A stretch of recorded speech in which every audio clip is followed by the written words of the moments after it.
Madame la Présidente. Nous sommes ici amenés à débattre sur les outils et les mesures spécifiques visant à renforcer la cohésion et l'inclusion sociale afin de contribuer à des sociétés pacifiques et justes. Il en va des peuples du monde de jouir de justice sociale et pour jouir également d'une démocratie respectueuse des droits de l'homme, de l'état de droit.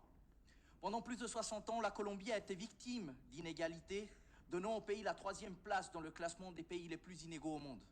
Affronter la pauvreté dans ce pays n'a jamais été primordial dans les gouvernements antérieurs.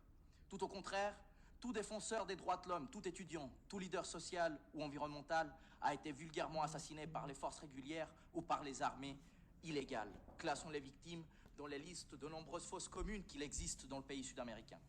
En Équateur, aussi, on voit qu'il y a également des groupes financiers qui ont coopté les outils judiciaires qui devraient impartir justice dans le pays. Le cas de l'ancien vice-président de la République, Georges Glass, est un honteux exemple de cela. Le cas de l'ancien ombudsman, Freddy Carion, est un autre honteux exemple. Tous les deux victimes des mauvaises... Désolé, j'ai eu... Ouais, ok. Les deux étant victimes de mauvaises politiques, aujourd'hui se trouvent encore en détention arbitraire malgré les rappels du groupe de travail sur la détention arbitraire. S'inspirer de politiques de l'éradication de la pauvreté comme l'a fait la Chine ou le Cuba durant le XXe siècle serait un bon exemple. S'inspirer de nouveaux contrats sociaux comme l'a fait Rousseau à son époque ou comme l'a fait Voltaire sur la division des pouvoirs serait aussi un exemple.